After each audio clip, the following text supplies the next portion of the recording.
I'm glad to have you here. Follow my story until the end and comment the city you're watching from. The first thing I noticed was the cashier's hand on my wrist. Not rough or rude, just firm enough to stop me as I reached for the small sheet cake I had saved for. He leaned over the scratched counter and lowered his voice until it was almost a breath. "Are you Susan Miller? Are you Joshua's mother?" I nodded because my voice had slipped somewhere behind my ribs. The fluorescent lights of Harrison's grocery hummed above us, casting everyone in that sickly, pale glow that makes even the healthiest people look ill. He gave me a quiet warning about my daughter-in-law's family, about how they spent freely while calling my son for help every month. His eyes held the kind of worry you only see on people who have watched something wrong for too long.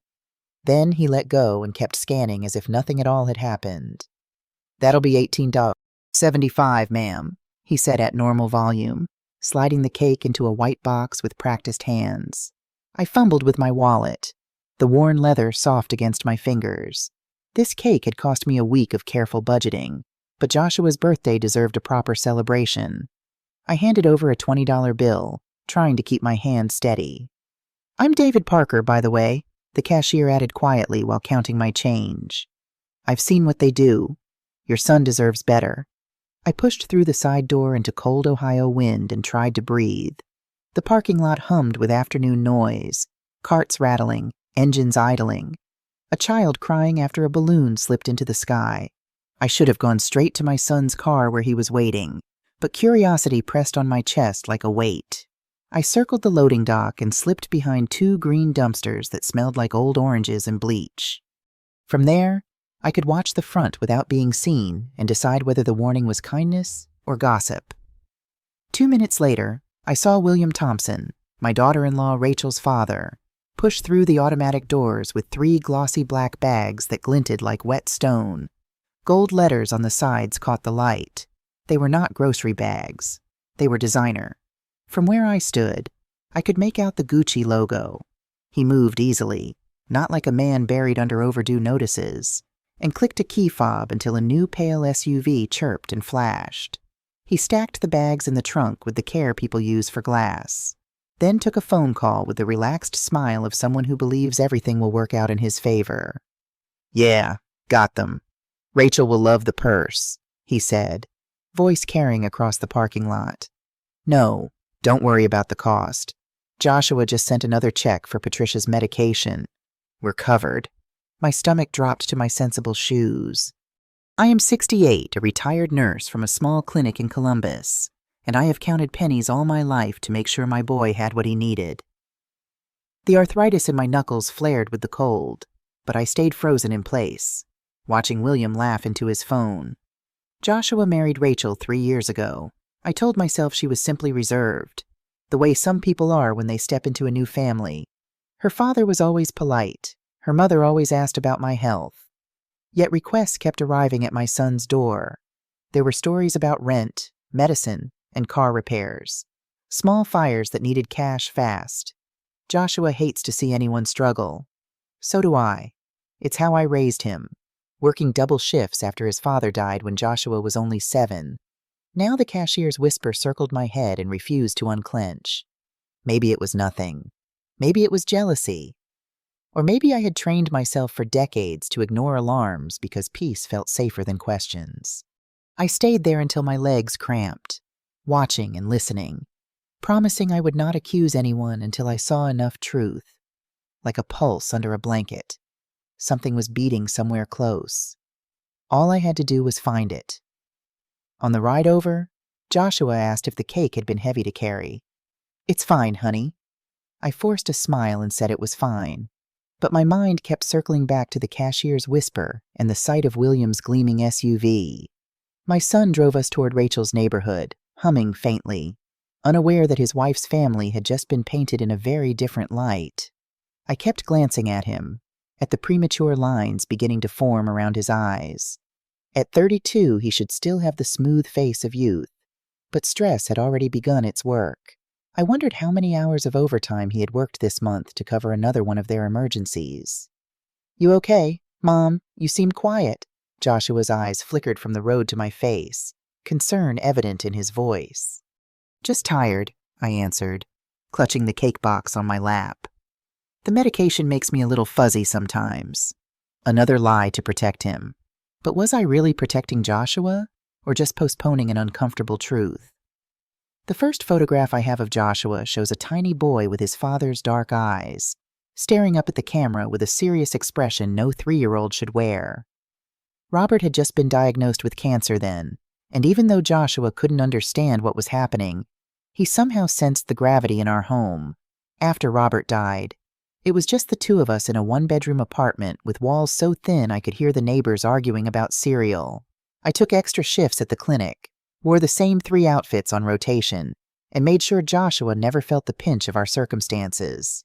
He had good clothes, participated in school activities, and went to college on a combination of scholarships and my carefully guarded savings. I still remember the day he graduated from Ohio State with his engineering degree. Pride had bloomed in my chest like a physical thing, warming me from the inside out. All those years of sacrifice had been worth it to see him in that cap and gown, future bright as new pennies. Joshua found a good job at a tech company in Columbus, bought a small house with a yard, and seemed content. Then he met Rachel at a company event. She was beautiful in that polished way that speaks of expensive creams and regular salon visits. Her laugh was like wind chimes, delicate and practiced. When Joshua introduced us, her handshake was perfect, not too firm, not too limp, but her eyes never quite warmed when she smiled at me.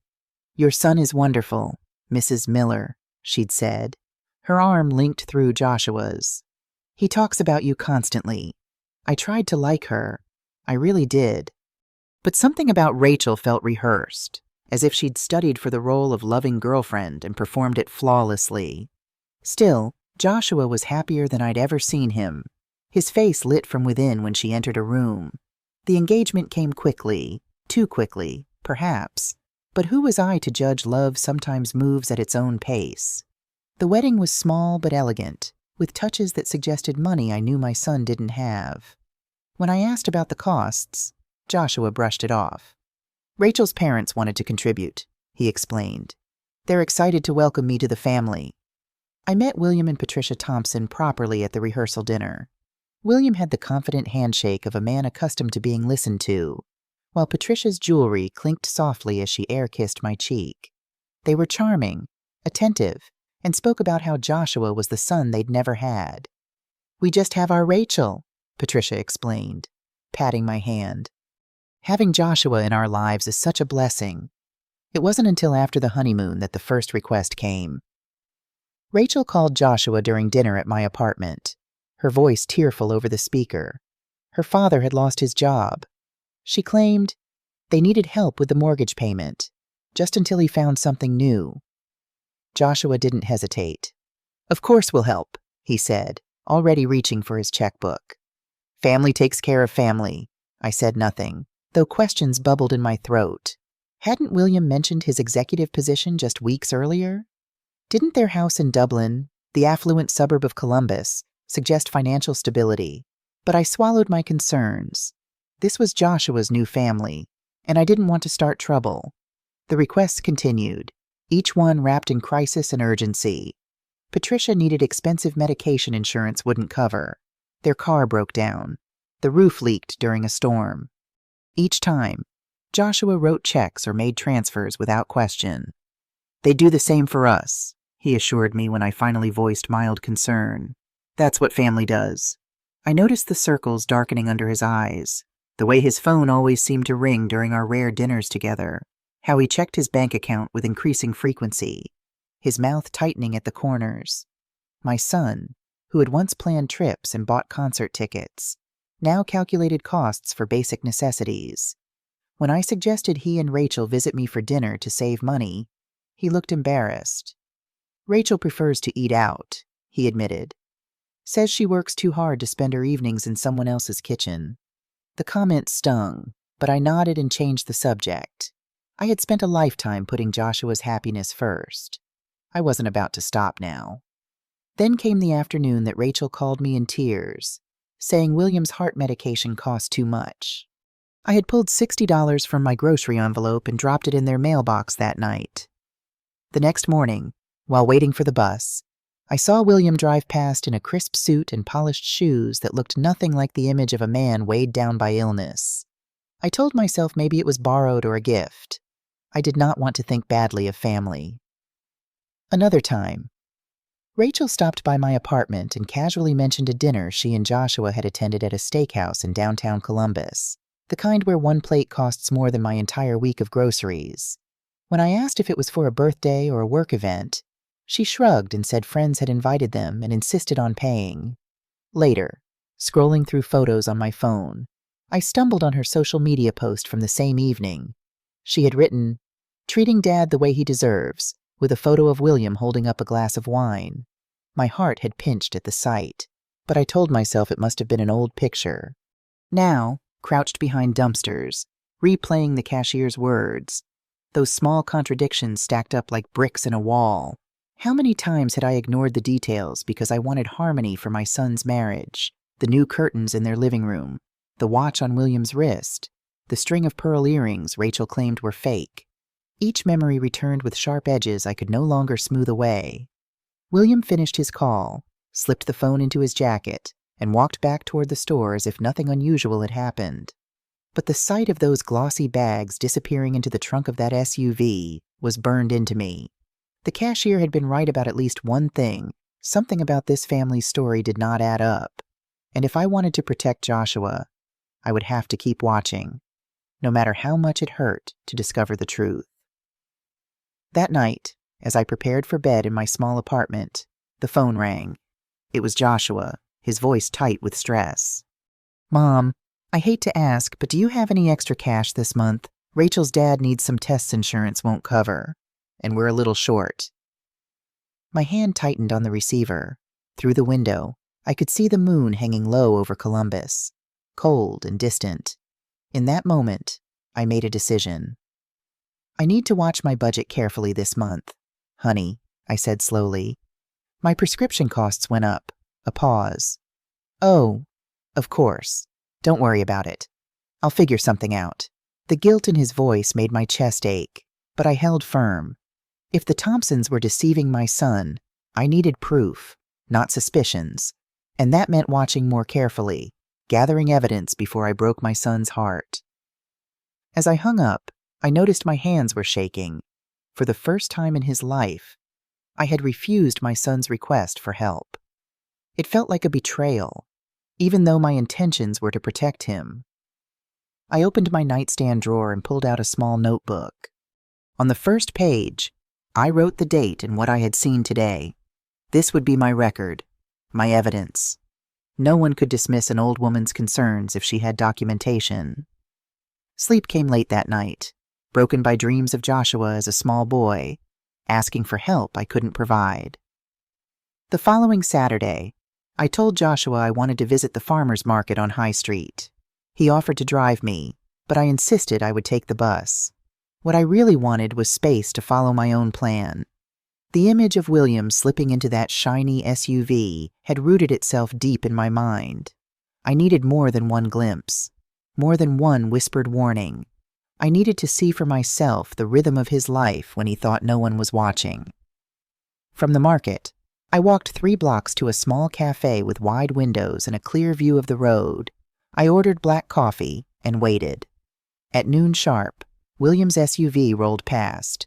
He did not turn toward the hardware store he claimed to be working at part-time. Instead, he pulled into the lot of the Dublin Country Club, a place so exclusive I had only ever seen it in magazine articles at the dentist's office. The guard at the gate waved him through without hesitation. My chest tightened. People drowning in debt do not stroll into country clubs in tailored jackets. I lingered until he drove away 2 hours later, looking satisfied, his posture straight, his face glowing the way people look after closing a deal. He had no grocery bags this time, just a leather briefcase when he passed me on the street corner. I ducked behind a bus shelter, heart pounding. He was humming, as if the world itself had no weight for him at all. That evening, as I walked home, the October air sharp in my lungs, I overheard 2 women outside a boutique on 3rd Avenue. One, a gray-haired woman in a bright red scarf, said, "Did you see Rachel last week at the mall? That emerald dress she wore must have cost at least $200. The other adjusted her glasses and replied, "And she bought those French beauty creams, too. My granddaughter works there and says Rachel is one of their best customers." I slowed my pace, ears straining. These were not women gossiping idly. Their voices carried the irritation of neighbors who had seen too much. "Heard they're asking everyone for money while living like royalty." The first woman continued, "My nephew works with Joshua Miller. Says the poor man is working himself to death for them." I hurried the last few blocks to my apartment, my pulse fast. The picture was getting clearer.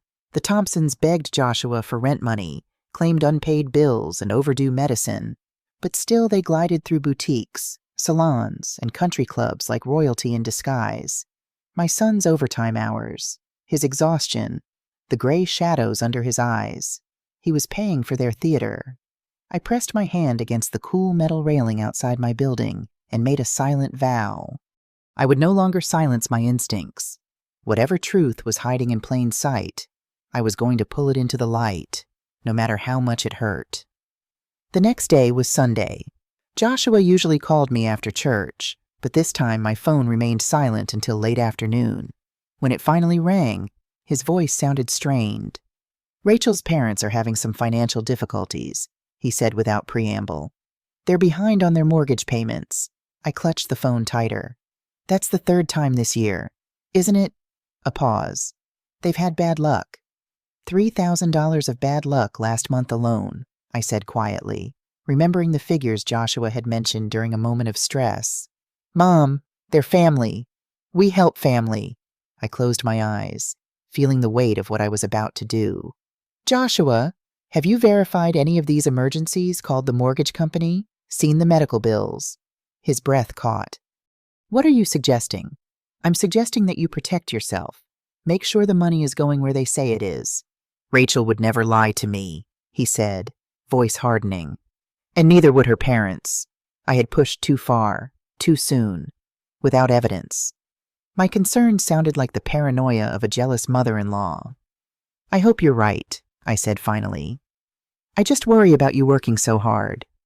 "I have to go," he replied, the distance in his voice a physical pain. "Rachel's waiting for me."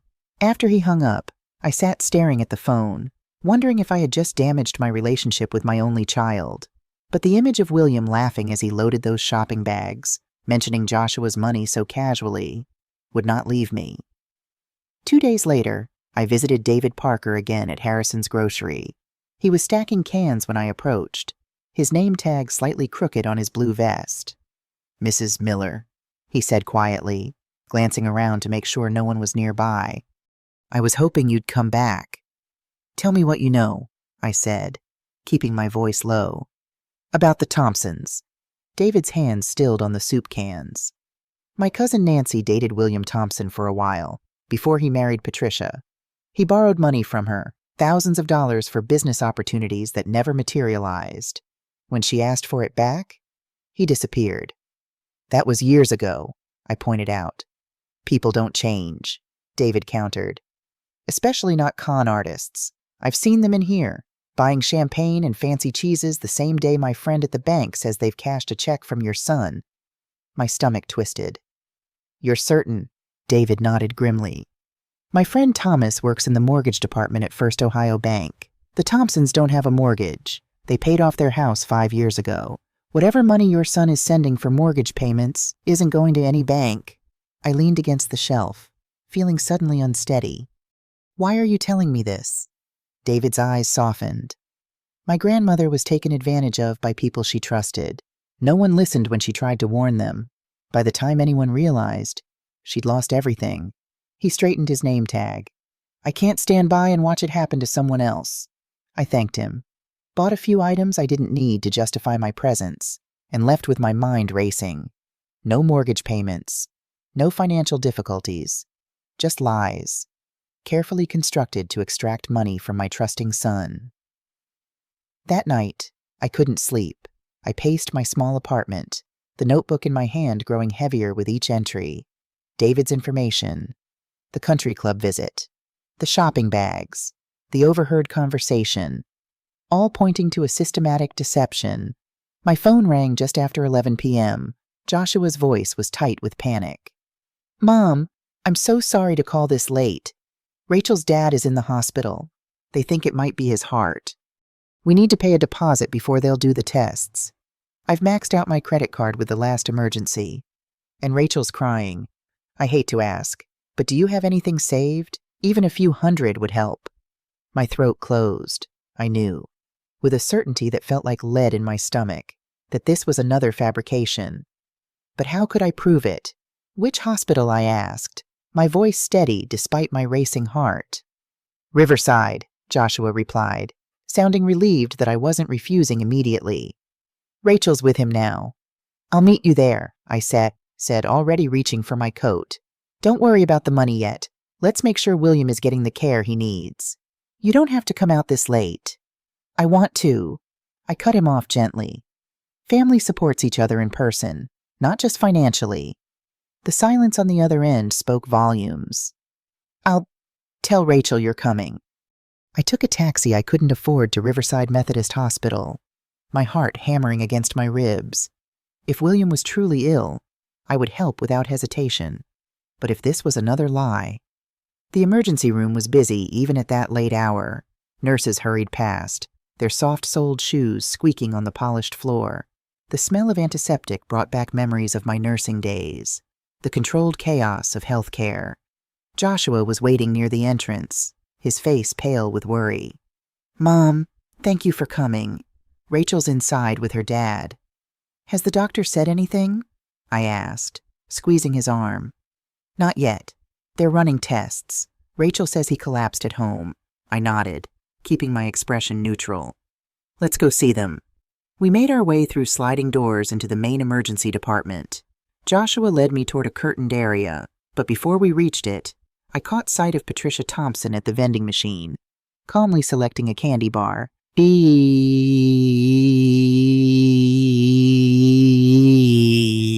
Her hair was perfectly styled, her makeup fresh.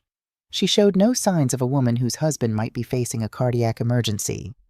When she saw us, surprise flickered across her face before she composed herself. Susan, she said, her voice carefully modulated to suggest distress. You didn't have to come all this way. Of course I did, I replied, watching her closely. How is William? The doctors are with him now, she said, glancing toward the curtained area. It's been so frightening. I nodded sympathetically, though doubt crawled through my mind. Which doctor is attending? I used to work with several cardiologists here. Patricia's smile faltered slightly. I don't recall his name. It's been such a blur. Of course, I said smoothly. Joshua mentioned something about a deposit for tests. Yes, Patricia's hand fluttered to her throat, where a gold necklace gleamed. The insurance is giving us trouble. They want $500 before they'll do the cardiac catheterization. 25 years as a nurse had taught me many things, including hospital billing procedures. No emergency cardiac care would be delayed for a deposit, especially not at Riverside. Insurance verification happened simultaneously with treatment in true emergencies. Let me speak with the billing department, I offered. I still know some people here. Maybe I can help sort it out. Alarm flashed in Patricia's eyes. That's not necessary. Rachel is handling it. It's no trouble, I insisted, turning to Joshua. Why don't you stay with Patricia while I find Rachel, before either could object?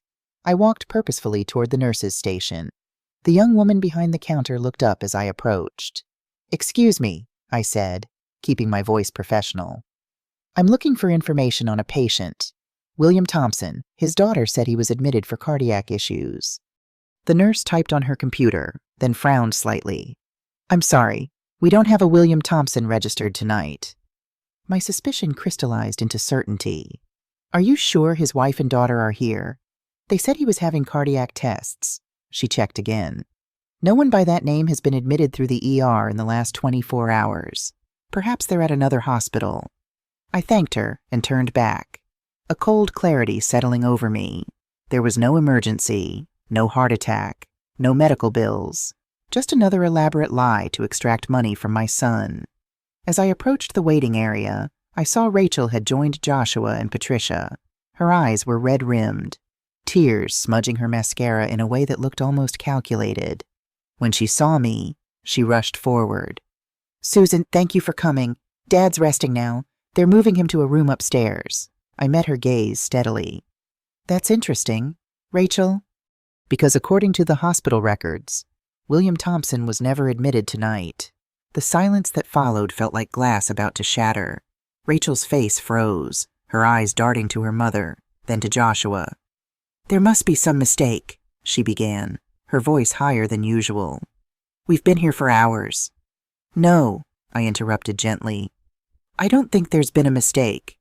I think you're lying to my son. Again." Joshua stepped forward, confusion and anger warring on his face.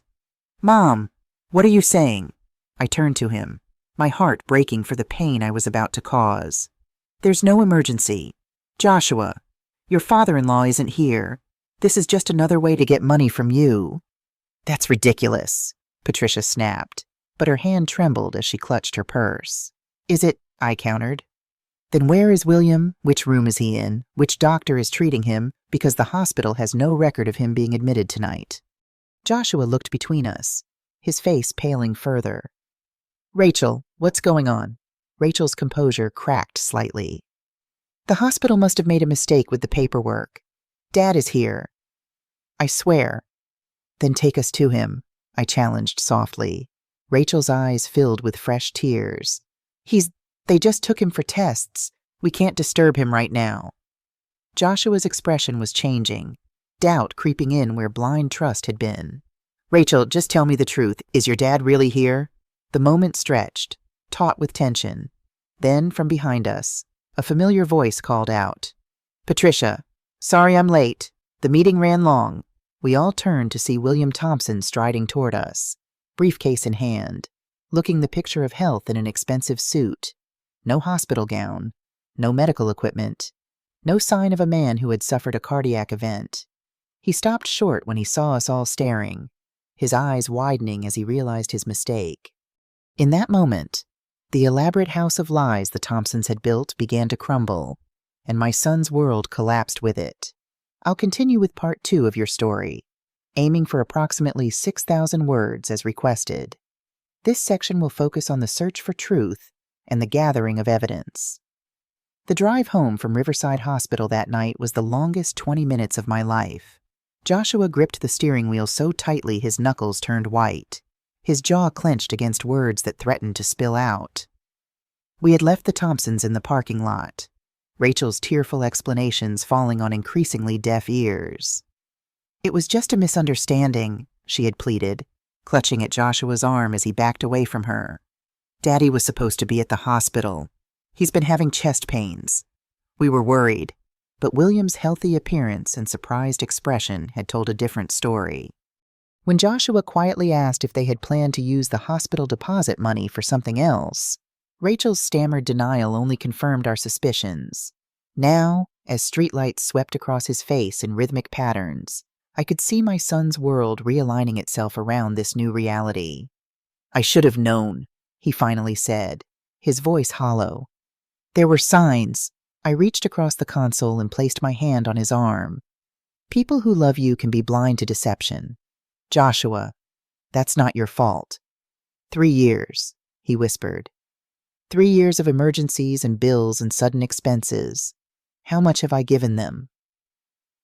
Manum 20,030. I stopped keeping track because I thought I was helping family.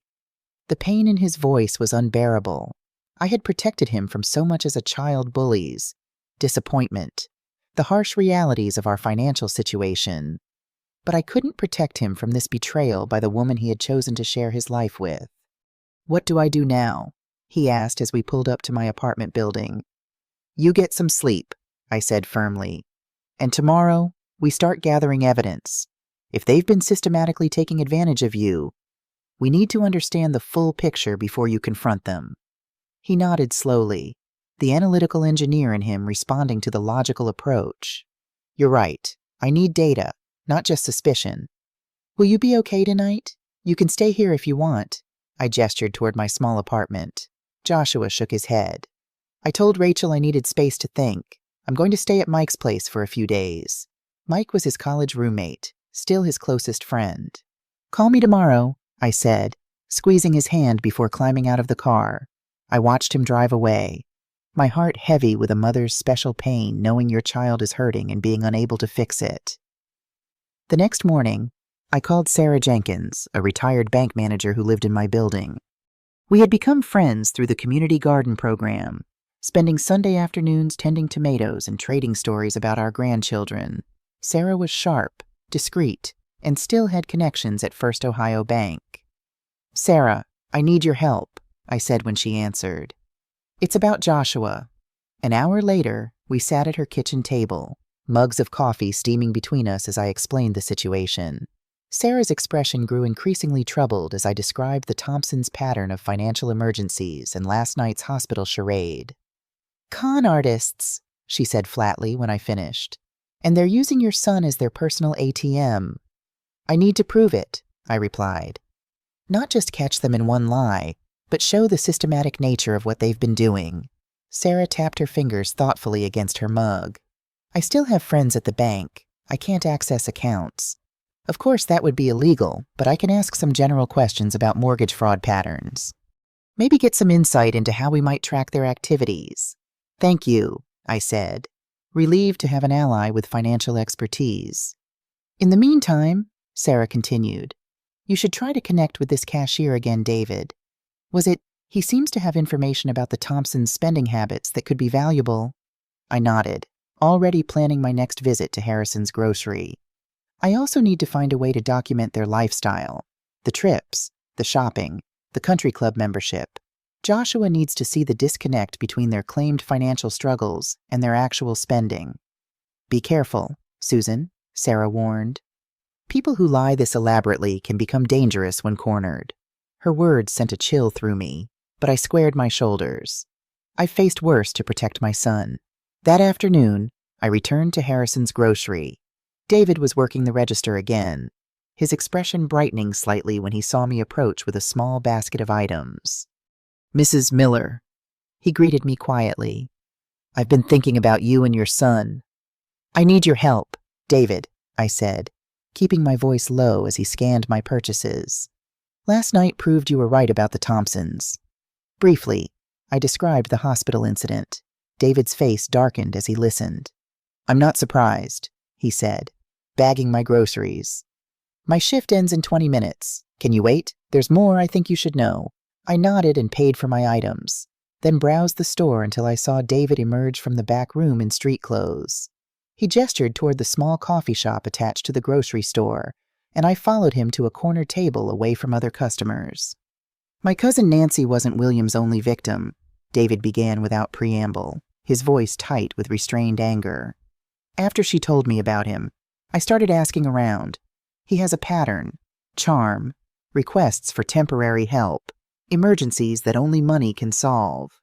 He's done it to at least 3 other people I know of." "Did anyone report him to the police?" I asked. David shook his head. "The amounts were always just small enough that it wasn't worth pursuing legally. And he's careful to make everything seem like loans between friends or family, not explicit fraud. But with Joshua, it's been going on for years," I said. "The total amount must be substantial." "That's different," David agreed. "Especially if you can prove a pattern of deliberate deception." "I need evidence," I stressed. "Not just my word against theirs." David hesitated, then pulled out his phone. "I've been keeping track of their purchases here. Dates, amounts, types of items, mostly luxury foods, expensive wines, all while they were supposedly struggling to pay bills." He showed me a spreadsheet with meticulously documented transactions. "Why would you do this?" I asked, surprised by his thoroughness. His expression hardened. "My grandmother lost her house and savings to people like the Thompsons. By the time anyone believed her, it was too late." He paused. "I can also get you copies of their receipts from our system. It's not strictly by the book, but it would help establish the pattern." I finished for him. David nodded. "Give me your number. I'll text you when I have everything compiled." As I wrote my number on a napkin, David added, "There's something else. Thomas, my friend at the bank." He mentioned the Thompsons recently applied for a home equity loan, If they've paid off their mortgage, as he claims, they're trying to extract cash from their house. That might be worth looking into. The information settled like a stone in my stomach. Were they planning something bigger, preparing to leave town with a final substantial payout? I thanked David and left with a renewed sense of urgency. On the bus ride home, I called Joshua. "I've been doing some research," he said before I could share my findings. "Going through our bank statements. Mom, I've given them over $25,000 in the past 2 years alone." The amount made me gasp. For what? Exactly mortgage help, medical bills, car repairs, property taxes. His voice was flat, emotionless. "I'm creating a spreadsheet of every transfer and check, matching them to the supposed emergencies." My practical, methodical son was channeling his pain into organization. It was how he had always dealt with problems: break them down, analyze the components, find a solution. "That's good," I encouraged him. "I'm gathering evidence too. We need to understand the full scope of what they've done." "Rachel keeps calling," he said, his voice finally cracking.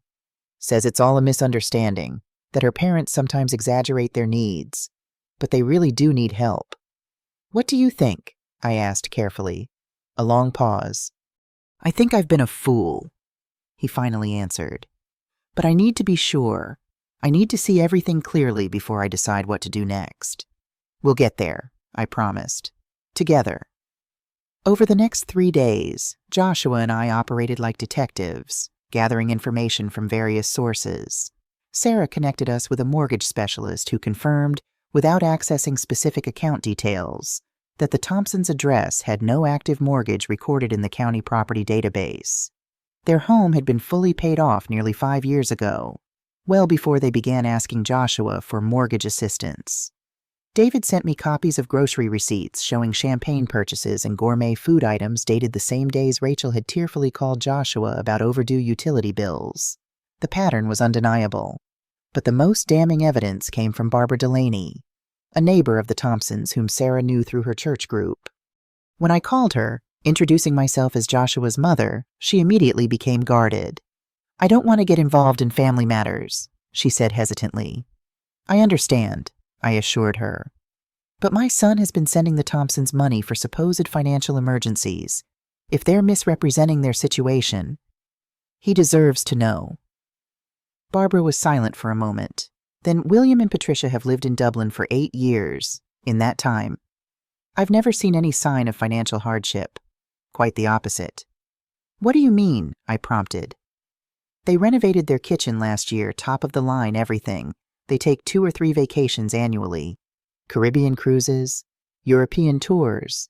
William plays golf at Dublin Country Club every week, and Patricia is always showing off new jewelry at neighborhood gatherings." Each detail was another nail in the coffin of the Thompsons' deception. "And last month," Barbara continued, warming to her subject, "they threw an engagement party for Rachel's cousin, catered affair, live band, open bar with premium liquor. Must have cost thousands.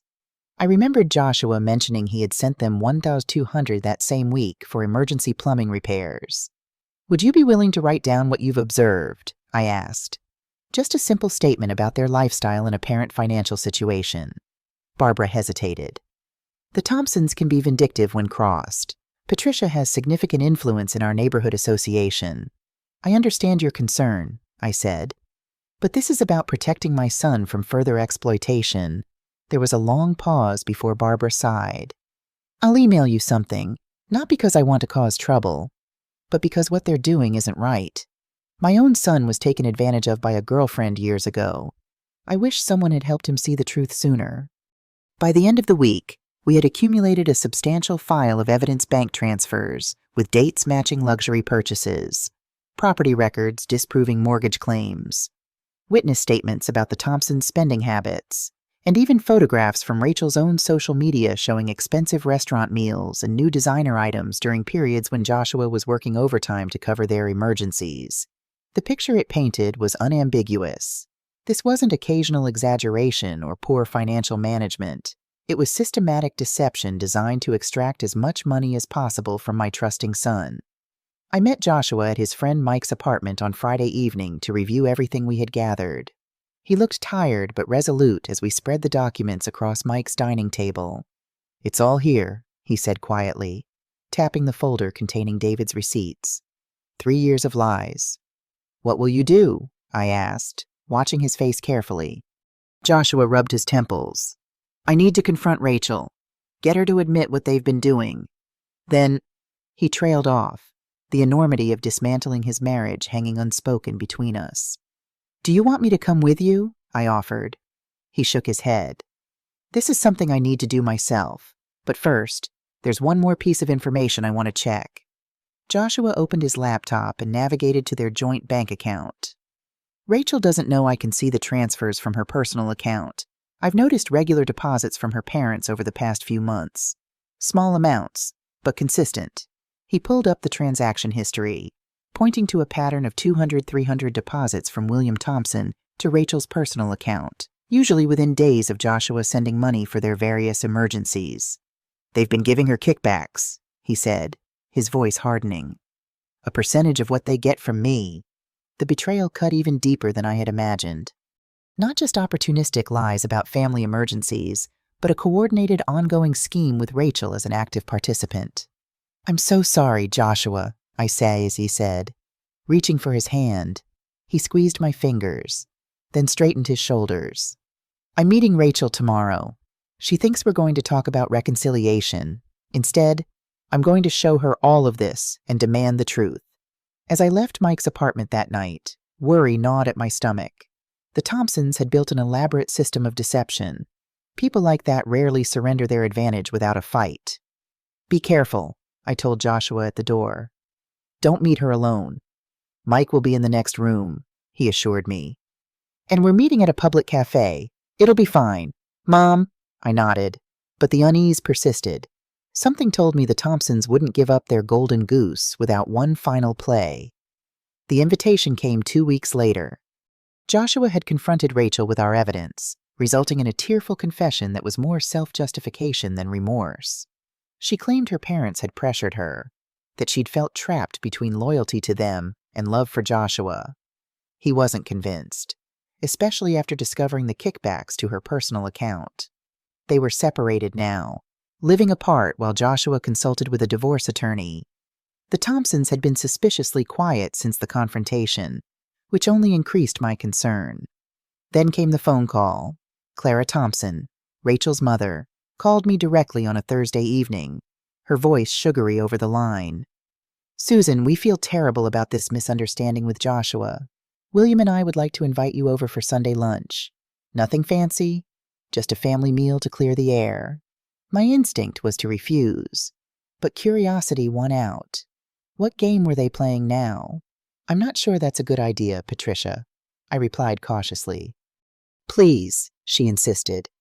"We owe you an explanation, and we want to make things right. Rachel won't be there. It's just us and you. An opportunity for honest conversation." After consulting with Joshua, who warned me to be careful, but agreed it might provide closure, I accepted the invitation. On Sunday, I took a taxi out of Columbus to the Thompsons' neighborhood in Dublin. The lawns were manicured, leaves raked into perfect piles, porches swept clean. Hardly the setting for people who struggled to pay bills. The Thompson house was a large colonial with pristine white columns and dark green shutters. As the taxi pulled away, I stood for a moment taking in the obvious signs of prosperity: the landscaped garden, the stone pathway, the expensive cars in the driveway. Patricia greeted me at the door in a silk blouse the color of autumn leaves. She hugged me warmly, and the faint trace of expensive perfume clung to my coat. I had seen that bottle once in a store window. Its price was nearly half my grocery budget for a month. "Susan, thank you for coming," she said, ushering me inside. "William is in the den finishing up a call. He'll join us shortly." Inside, the house gleamed as though it had been staged for a magazine. The living room walls had fresh paint, the floors shone, and a brand new leather sofa sat where an old fabric one had been when I last visited. Crystal vases dotted the tables, filled with roses that looked too perfect to be store-bought. A massive flat-screen television dominated one wall, the kind I had only ever seen in appliance showrooms. I forced my lips into a polite smile, but inside, Every detail screamed contradiction. This was not the home of a family in financial distress. "Can I get you something to drink?" Patricia offered, leading me toward the kitchen. "Coffee wine." "Coffee would be lovely," I replied, taking the opportunity to observe more of the house. The kitchen had been renovated since my last visit, now featuring gleaming stainless steel appliances and granite countertops. A professional espresso machine that must have cost thousands sat on the counter next to a wine refrigerator. "You've made some changes," I commented, gesturing around the space. Patricia's smile faltered momentarily. "Just a few updates, nothing major." As she prepared coffee with practiced movements, I noticed her diamond bracelet catching the light. Not costume jewelry, but the real thing, at least 2 carats worth of stones.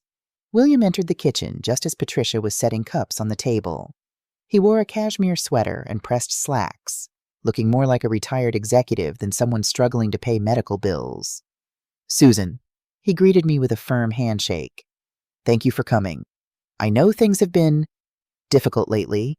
I nodded, keeping my expression neutral. "It seemed important to you both."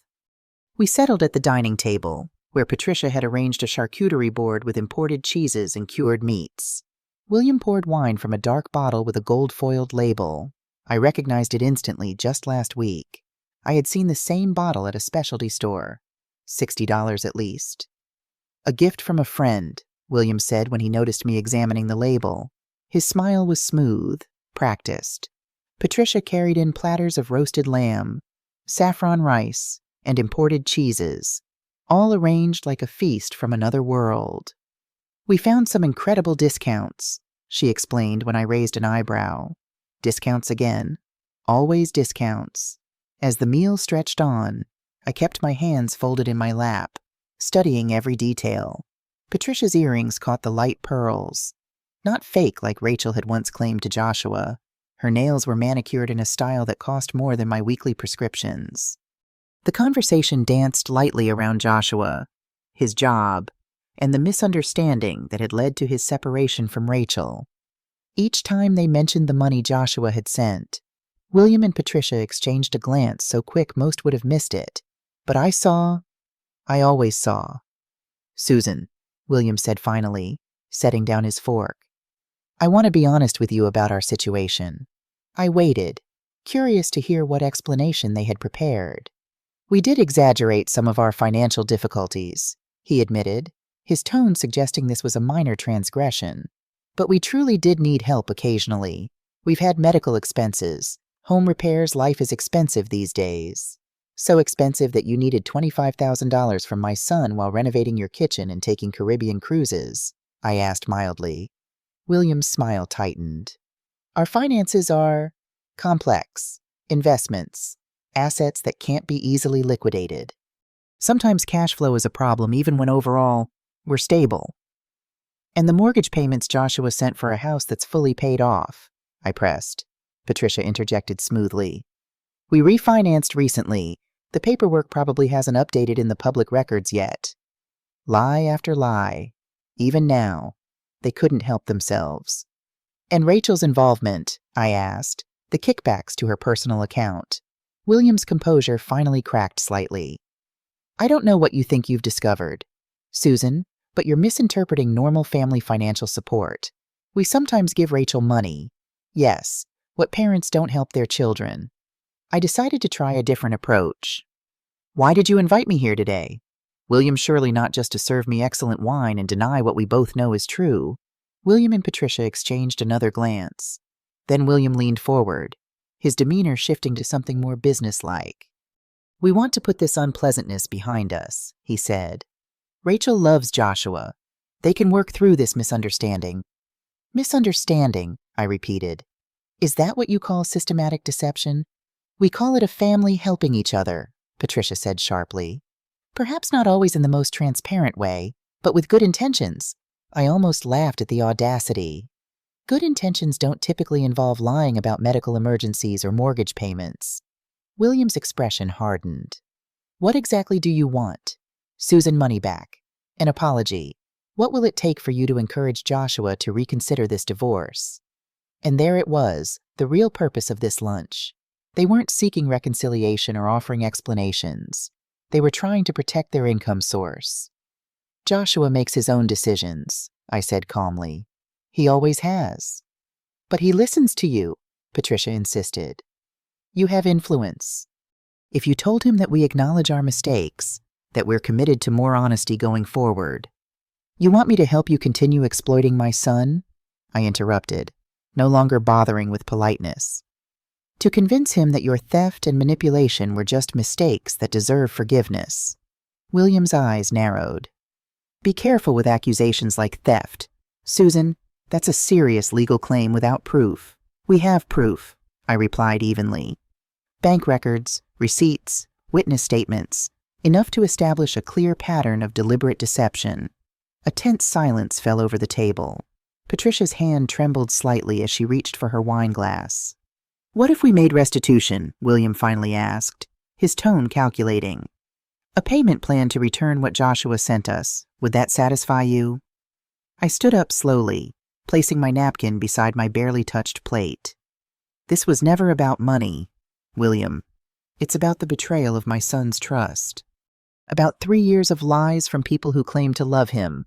No payment plan erases that. As I moved to leave, William's demeanor changed again, a flash of anger breaking through his controlled facade. You're making a mistake, Susan. We can make things very difficult for Joshua if this continues. The threat hung in the air between us. I paused at the dining room doorway and turned back to them. Are you threatening my son? I asked quietly. William smiled thinly. Just pointing out that divorce can be messy. Accusations can go both ways. Rachel has her own version of events that might not paint Joshua in the most flattering light. My blood ran cold at the implication. They were planning to smear Joshua's reputation if he proceeded with the divorce. You've taken enough from him, I said, my voice steady despite my anger. If you try to take his reputation too, you'll find I'm not as easy to manipulate as you thought. Patricia rose, abandoning the pretense of hospitality. This is between Rachel and Joshua. You should stay out of it. You made it my business when you started lying to extract money from my son, I replied. And unlike Joshua, I've never been blinded by affection for any of you. I see exactly who you are. William stood as well, his height meant to intimidate as he stepped closer. And what exactly do you think you can do about it? Susan, you're a retired nurse living on Social Security. We have resources, connections. I held his gaze without flinching. I raised my son alone after his father died when he was 7. I worked double shifts while getting my nursing degree. I've faced worse than a family of con artists who prey on kind people. For just a moment, uncertainty flickered in William's eyes.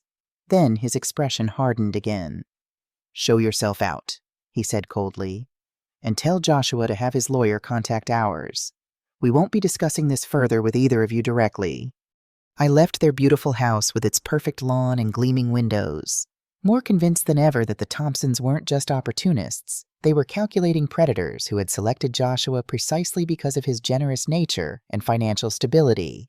Halfway down their street, I noticed my hands were shaking, not from fear, but from a deep, simmering anger I rarely allowed myself to feel.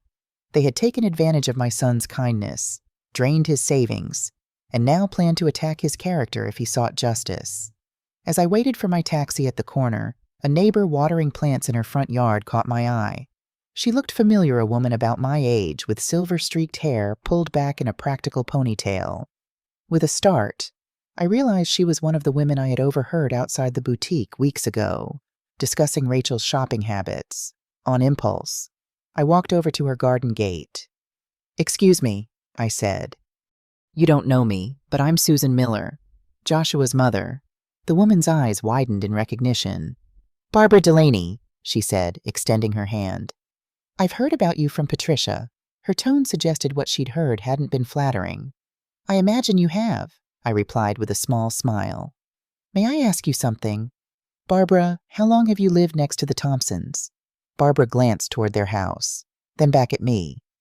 "Nearly 8 years, since they moved to the neighborhood. And in that time, have they ever seemed to be in financial difficulty, struggling with bills or medical expenses?" She laughed, the sound short and disbelieving. The Thompsons, they're the last people I'd describe as struggling. William brags about his investment portfolio at every neighborhood barbecue. Patricia shows off a new piece of jewelry practically every month. Yet they've been telling my son they can't pay their mortgage or medical bills, I said quietly. They've taken thousands from him for fabricated emergencies. Barbara's expression shifted from surprise to understanding. That explains a lot, she murmured. I've overheard things. Conversations on their deck about another transfer from Joshua, followed by laughter. My stomach twisted at the image of the Thompsons laughing about their successful manipulations of my son. Would you be willing to tell Joshua what you've observed? I asked. It might help him fully understand what he's been dealing with. Barbara hesitated, glancing again toward the Thompson house. William has significant influence in our homeowners association, she said cautiously. He can make things difficult. I understand, I assured her. But my son is trying to extricate himself from 3 years of deception. Anything that helps him see the situation clearly would be invaluable. She seemed to come to a decision, straightening her shoulders. My nephew was scammed by someone he trusted last year. No one believed him at first, and it nearly destroyed him. She nodded firmly. I'll help. The Thompsons have bullied enough people in this neighborhood with their money and connections. It's time someone stood up to them. I thanked her and exchanged contact information just as my taxi arrived.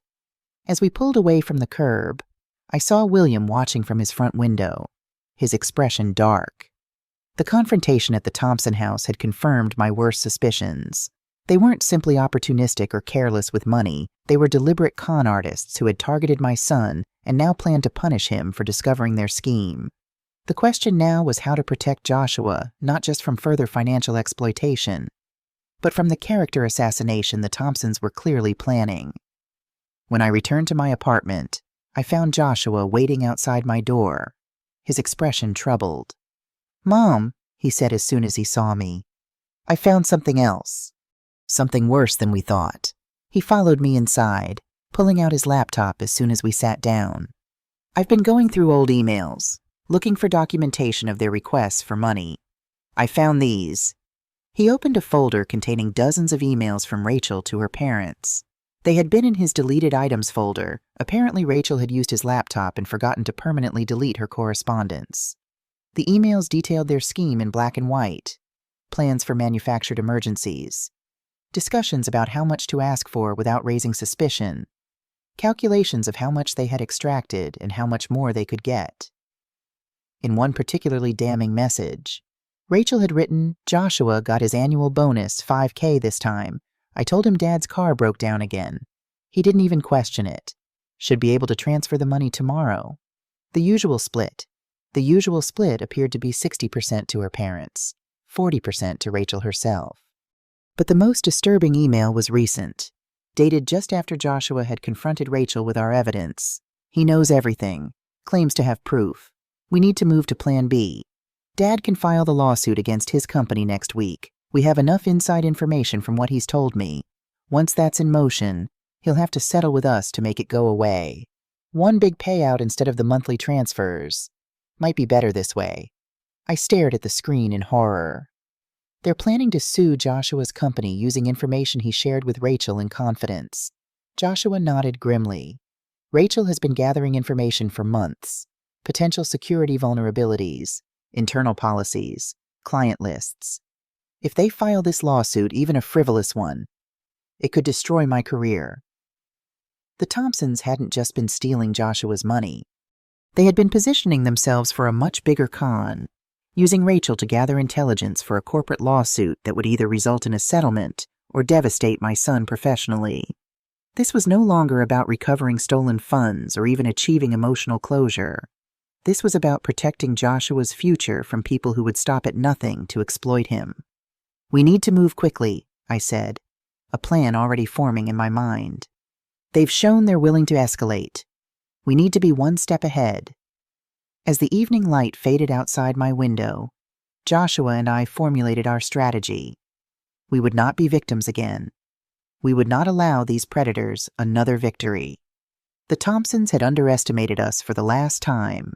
I'll continue with part 3 of your story, aiming for approximately 6,000 words as requested.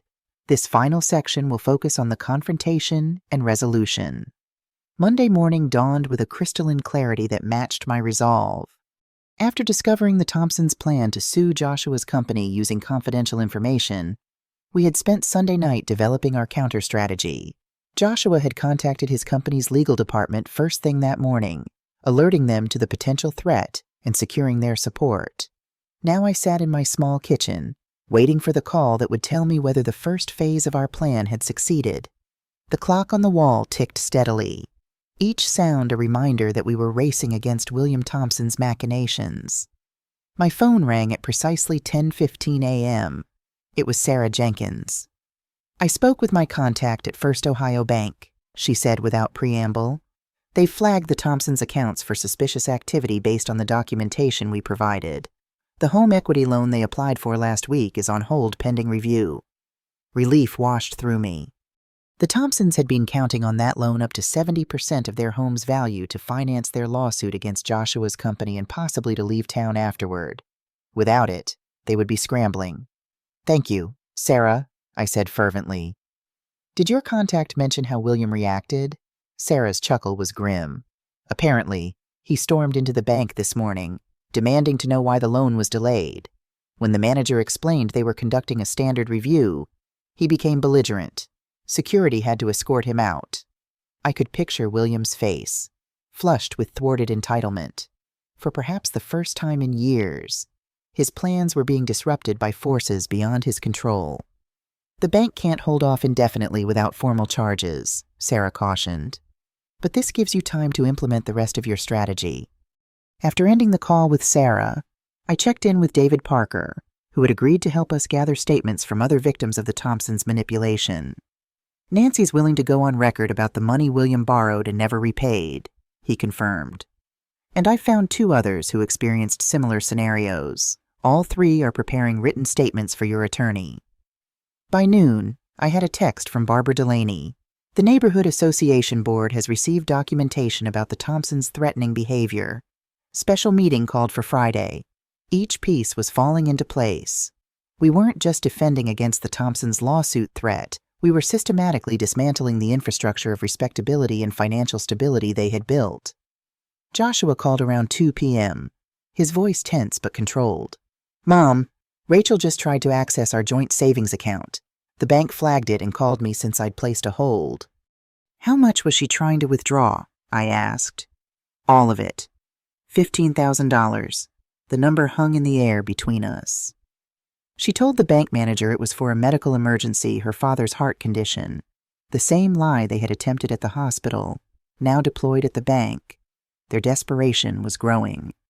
"What did you tell the bank?" I asked. "I authorized a withdrawal of $500, Joshua replied. "Enough that she wouldn't immediately panic, but not enough to fund their plans. The bank manager agreed to notify me of any further attempts." "Good thinking," I said. "Have you heard from your company's legal team?" "Yes. They're preparing cease and desist letters regarding any confidential information Rachel might have gathered. They'll be delivered this afternoon." I nodded to myself, checking another item off our mental list. "And you've secured the evidence, the emails, the financial records. Everything's backed up in 3 different places," Joshua confirmed. "And I've scheduled the meeting with the district attorney's office for tomorrow at 2 p.m. Will you come with me?" "Of course," I promised. "I'll bring all the documentation we've gathered." We had decided that pursuing potential criminal charges was necessary, not out of vengeance, but to create an official record of the Thompsons' activities. Even if the district attorney declined to prosecute, having the paper trail would strengthen our position in any civil proceedings. As evening approached, my phone rang again. The caller ID showed a number I didn't recognize. Mrs. Miller. A woman's voice, slightly hesitant. "This is Patricia Thompson." My pulse quickened, but I kept my voice steady. "Yes, Patricia. I think we got off on the wrong foot yesterday," she began, her tone conciliatory. "William and I have discussed everything, and we realize we've made some serious mistakes in how we've handled family finances." I remained silent, waiting for her to continue. "We'd like to make amends," Patricia went on. "Pay back whatever Joshua feels we owe. We can work out a payment plan, Or maybe there's another way to resolve this without involving lawyers or other parties. The veiled reference to law enforcement confirmed they knew about our meeting with the district attorney. Someone at the bank must have tipped them off. I appreciate the offer, Patricia, I said carefully. But I think we're beyond private arrangements at this point. Please, Susan, her voice took on an edge of desperation. You don't understand what this could do to our family, to our standing in the community, William's position at the club, our social connections. We could lose everything.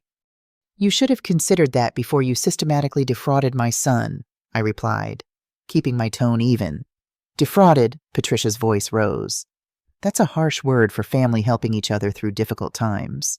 Is that what you call it? Creating fictional emergencies to extract money from Joshua while kicking back a percentage to Rachel, planning a lawsuit against his company using confidential information he trusted her with. Patricia's sharp intake of breath told me we had caught them by surprise. They hadn't realized we had discovered their lawsuit plans. I don't know what Rachel has told you, she attempted. But William was simply considering a legitimate business action. We have the emails, Patricia, I interrupted quietly. All of them. The ones where you and William and Rachel discuss how much to ask for next. The ones where you plan how to use Joshua's professional information against his company. The ones where you calculate your splits of the money you've taken from him. The silence on the other end stretched for several seconds. What do you want? Patricia finally asked. Her voice hardened. I want what any mother wants for my son to be safe, happy, and treated with the respect he deserves. And in practical terms, the businesswoman was emerging now, calculating costs. Full restitution of all funds taken under false pretenses, signed admissions of your actions, a legally binding agreement never to use any information Rachel gathered from Joshua or his company, and your immediate withdrawal from his life. That's extreme, Patricia sputtered. No, Patricia. Extreme would be the criminal charges for fraud that the district attorney is currently reviewing. Extreme would be the civil lawsuit for the full amount plus damages that Joshua's attorney is preparing. What I'm offering is actually quite reasonable in comparison. Another long silence. Then, I need to discuss this with William. Of course, you have until noon tomorrow to decide. After that, we proceed with legal action, both criminal and civil. As I ended the call, I realized my hands were shaking not from fear, but from the pure adrenaline of direct confrontation. All my life, I had avoided conflict when possible, seeking compromise and peace. But sometimes, standing firm was the only path to justice. My phone lit up with a text from Joshua. Rachel just called. Oh, sounds panicked. Said her parents want to meet with us tomorrow morning to work something out. Should we go? I typed back. Yes, but not at their house, public place, and bring Mike as a witness. The pieces were moving now, the carefully constructed facade of the Thompson family crumbling under pressure from multiple directions. By this time tomorrow, we would know whether they would accept our terms or force us into a more public confrontation. Either way, the truth would finally emerge from the shadows of deception. The coffee shop Joshua selected for the meeting was busy enough to ensure the Thompsons wouldn't make a scene, yet quiet enough in the back corner for a private conversation. I arrived 15 minutes early, choosing a table with a clear view of both entrances and the parking lot beyond. Joshua arrived moments later with Mike, his friend providing both moral support and an impartial witness to whatever transpired. Mike nodded respectfully to me as they sat down. Rachel texted that they're running a few minutes late, Joshua said, his voice tight with tension. Classic power move. I squeezed his hand. We hold all the cards now. Remember that. At exactly 10:07 a.m., the Thompsons entered the coffee shop. William led the way, his usual confident stride noticeably subdued. Patricia followed, her designer handbag clutched like a shield. Rachel came last, her eyes darting nervously around the room until they landed on Joshua. For a moment, I saw a flash of the young woman my son had fallen in love with, vulnerable, seemingly genuine. Then her gaze shifted to me, and the mask of calculation returned.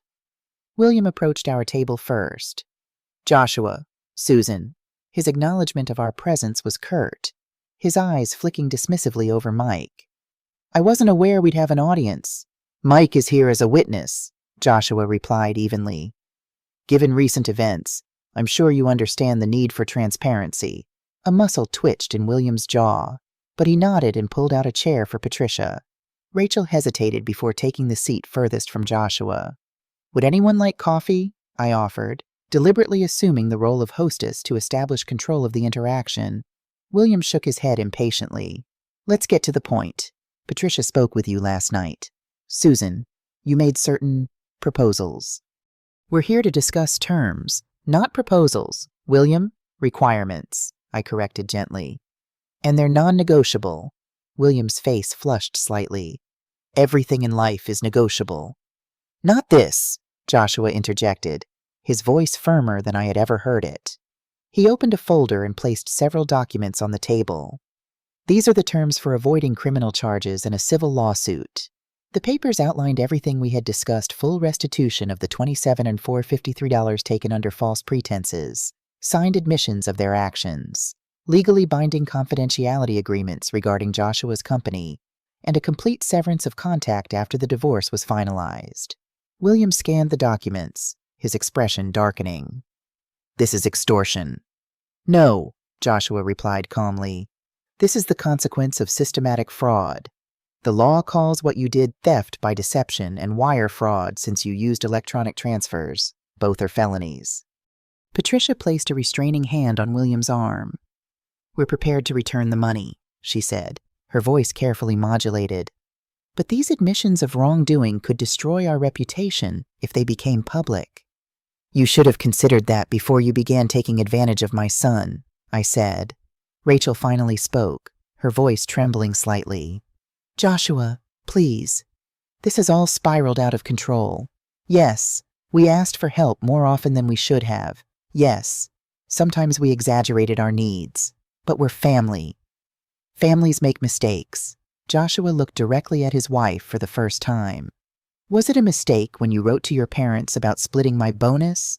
When you forwarded them confidential information from my company? When you planned a lawsuit designed to either extort a settlement or destroy my career? Rachel paled. You read my emails. You left them in my deleted items folder. Joshua replied. Not very careful for someone executing such an elaborate scheme. William leaned forward, abandoning the pretense of negotiation. Let me be clear. If you pursue criminal charges, we will fight them. It will be your word against ours. Yes, you have emails, but we have explanations. We have character witnesses. We have resources you can't imagine.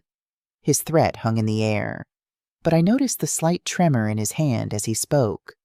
William Thompson was afraid. Actually, I said quietly, we have more than emails. We have statements from your other victims like Nancy Parker, who you borrowed $5,000 from and never repaid, like James Wilson, who invested in your non-existent business venture, like Barbara Delaney, who has documented your lavish lifestyle while you claimed financial hardship. I removed my own folder from my purse and placed it on the table. We have bank records showing Rachel receiving kickbacks. We have property records proving your house has been paid off for years, despite the mortgage assistance you requested. We have grocery receipts showing champagne purchases on the same days you claimed to need money for utilities. With each item I listed, the Thompsons seemed to physically shrink. Most importantly, I continued, we have the district attorney's interest. I spoke with her this morning. Based on the documentation we've provided, she believes there's sufficient evidence to pursue charges of organized fraud. This was a slight exaggeration. We had an appointment with the assistant district attorney. Not a commitment to prosecute, but the effect on the Thompsons was immediate and satisfying. Patricia's composure cracked first. William, we need to consider their terms. William's face had gone from flushed to ashen. We don't have that kind of money immediately available. The home equity loan has been denied. I finished for him. Yes, we know. But you have assets you can liquidate. The country club membership, Patricia's jewelry collection, the European vacation you've booked for next month. Rachel looked at her parents in shock. You're still planning the Italy trip you told me we were broke. The moment of realization that she too had been manipulated by her parents flickered across Rachel's face.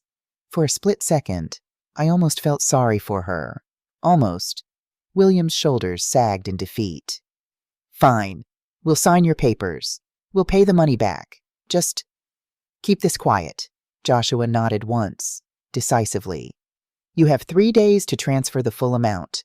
The signed documents must be notarized and delivered to my attorney by 5 p.m. tomorrow. After that, all communication goes through legal channels until the divorce is finalized. And if we comply, Patricia asked, her voice small. The criminal charges will not be pursued, Joshua confirmed. But the documentation remains with our attorney. If you ever attempt to contact me or my mother again, or if you use any information about my company, everything goes directly to the district attorney. The Thompsons exchanged glances, a silent communication passing between them. Then William nodded stiffly. We accept your terms. The meeting concluded with an awkward silence as William signed the preliminary agreement Joshua had prepared. Rachel remained seated as her parents rose to leave, her eyes fixed on the table. I did love you, she said softly to Joshua when we were almost alone. At the beginning, Joshua's expression didn't change. But you loved their lifestyle more. Rachel didn't deny it. She simply gathered her purse and followed her parents out the door. When they were gone, Joshua let out a long, shaky breath. Is it really over? I reached across the table and took his hand. The worst part is, now comes the rebuilding. And in that moment, looking at my son's face weary but resolute, I knew we had won not just a confrontation, but the first battle in his journey back to trust and happiness. 1 year later, I sat on a bench in Goodale Park, watching the autumn leaves drift lazily to the ground. The air had that particular October crispness that always reminded me of new beginnings, perhaps because my teaching career had started in the fall, or because Joshua was born in October. Speaking of my son, he was walking toward me now, carrying 2 cups of coffee from the nearby cafe. At his side was Lauren Carter, the science teacher he had met through Mike's wife 6 months ago. She was laughing at something Joshua had said, her face turned up to his with genuine warmth. Mom, Joshua called, quickening his pace. Sorry we're late. The faculty meeting ran long. I stood to embrace them both, noting with pleasure the easy way they moved together, the natural rhythm of a relationship built on mutual respect rather than calculation. Worth the wait, I assured him, accepting the coffee gratefully. How are your students this semester, Lauren? Curious and exhausting, as always, she replied with a laugh. 5th graders have endless questions about everything. We settled on the bench, enjoying the peaceful park and catching up on each other's lives. Joshua had received a promotion at his company, a direct result of the security improvements he had implemented after the Thompson situation. Lauren's science program had just been awarded a grant for new equipment. My volunteer work at the community center was expanding to include a financial literacy program for seniors. Life had found a new, healthier rhythm for all of us. Have you heard anything? Lauren asked cautiously, knowing the subject was still tender. Joshua shook his head. Not directly. The divorce was finalized 6 months ago, as you know, according to Mike's mother, who still lives near Dublin. The Thompsons have put their house on the market. Apparently, they're moving to Florida. Running from their reputation, I murmured. Probably, Joshua agreed. The country club revoked William's membership after the truth about their finances came out. And Rachel's cousin, the one whose engagement party they threw with Joshua's money, stopped speaking to them when she learned what they'd done. I squeezed his hand. How do you feel about it all now? Joshua considered the question seriously, as he always did. Relieved, he said finally. Sad for what could have been, if it had been real, but mostly grateful. Grateful, Lauren asked, surprised. Joshua nodded. Grateful that Mom saw what I couldn't. Grateful that I discovered the truth before they could do more damage. He glanced at me with a small smile. And grateful that I learned to trust my instincts again, which led me to you. Lauren blushed slightly, the autumn sun catching the highlights in her brown hair. The money came in handy too, Joshua added. Once the Thompsons repaid everything, I was able to pay off my car and start saving for a house again. What he didn't mention was that he had insisted on giving me $10,000 of the repaid money, despite my protests. For all those extra shifts you worked to put me through college, he had said firmly, consider it delayed compensation. The amount had transformed my retirement, allowing me to repair my aging car, replace my worn furniture, and even take a small vacation to visit my sister in Arizona. For the first time in decades, I wasn't counting every penny with anxiety. As we walked through the park, enjoying the crisp afternoon, I reflected on how much had changed in a year. The Thompsons had indeed transferred the full amount within the deadline, though William had called Joshua's attorney twice attempting to negotiate a payment plan instead. When reminded of the criminal charges waiting in the wings, he had somehow found the resources after all. Rachel had sent Joshua one letter after moving out of their shared home. It was part apology, part justification, claiming she had been raised to see money as the ultimate security and had never learned to distinguish between needs and wants. Joshua had read it once, then filed it away without responding. Some betrayals went too deep for words to bridge. "Oh, I almost forgot," Lauren said, breaking into my thoughts. "Mrs. Abernathy from my school asked if you would consider giving a talk to our parent group about financial safety for seniors. She was so impressed with the presentation you did at the community center." I smiled, pleased by the invitation. "I'd be happy to. It's become something of a mission for me, helping others avoid what happened to Joshua. Mom's becoming a local celebrity with her Don't Be Deceived workshops," Joshua said with pride. "The senior center has a waiting list now." It was true. In the aftermath of our ordeal with the Thompsons, I had channeled my experience into educational programs for vulnerable populations, particularly seniors who might be targeted by family members or scammers. Each session I led strengthened my resolve to transform our painful experience into something that helped others. As we neared the park exit, Joshua cleared his throat nervously. "Mom, there's something Lauren and I wanted to talk to you about." I glanced between them, noting their matching expressions of suppressed excitement. "We've been talking about the future," Joshua continued, taking Lauren's hand. "About what we want and where we're headed." My heart swelled with hope, but I kept my expression neutral. After the Thompson experience, I had promised myself never to push Joshua toward any relationship decision, no matter how much I might approve of Lauren. "We're not rushing anything," Lauren clarified quickly. "We've only been dating 6 months. But we know what we have is real," Joshua finished. "And part of planning for the future is finding the right place to live." I nodded, waiting for them to continue. "There's a duplex for sale on Bryden Road," Joshua explained. 2 complete units with a connecting door that can be opened or closed. Lauren and I would take 1 unit, and..." He hesitated, then plunged ahead. "We were hoping you might consider taking the other." I blinked in surprise. "You want me to live next door to you?" "Only if you want to," Lauren hastened to add. "We know you value your independence. The units are completely separate, with private entrances. But the option to connect them is there, especially as we think about the future and possibly children someday." The thoughtfulness of their offer brought tears to my eyes.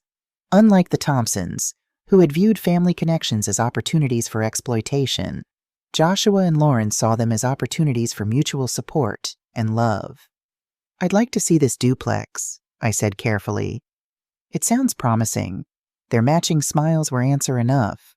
Later that evening, after viewing the property, which was indeed perfect, with a sunny garden space between the units and enough privacy for everyone, I sat alone in my apartment reflecting on our journey.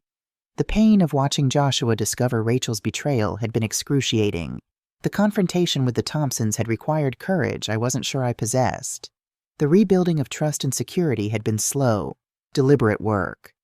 But sitting there, planning a move to a new home where I would be close to my son and his future family while maintaining my independence, I felt a profound sense of rightness.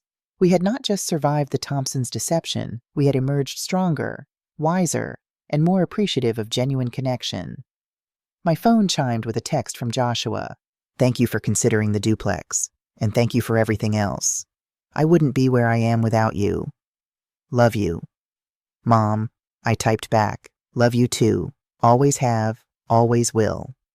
As I set the phone down, I thought about what I would tell the parents at Lauren's school about financial safety and family trust. I would tell them that kindness should never mean blindness, that love meant protecting those we care about, even when the truth is painful. That sometimes, the greatest act of devotion is having the courage to expose deception rather than preserve a comfortable illusion. Most of all, I would tell them that while trust broken can leave deep scars, trust rebuilt with care and intention creates bonds stronger than they were before. The Thompsons had underestimated us. They had seen an aging nurse and her generous son as easy targets, failing to recognize the resilience forged through years of overcoming obstacles together. They had mistaken kindness for weakness, never understanding that the strongest people are often those who choose compassion despite knowing how cruel the world can be. As I began packing books into boxes for the upcoming move, I smiled at the memory of William Thompson's face when he realized we had outmaneuvered him. It wasn't about revenge, it was about justice, about standing firm against those who would exploit goodness for their own gain. And in the end, that stand had not only recovered what was taken from us materially, it had restored something far more precious, the certainty that genuine love, unlike the counterfeit version the Thompsons trafficked in, could withstand even the harshest betrayals and emerge purified, like gold tested in fire. What would you do if you were in my place? Have you ever been through something similar? Comment below and let me know the city you're watching from. If you enjoyed this story, don't forget to check out 2 other channel favorites, My Daughter-in-Law Erased Me from Family Photos, and The Will My Children Never Expected. Thanks for listening to my story.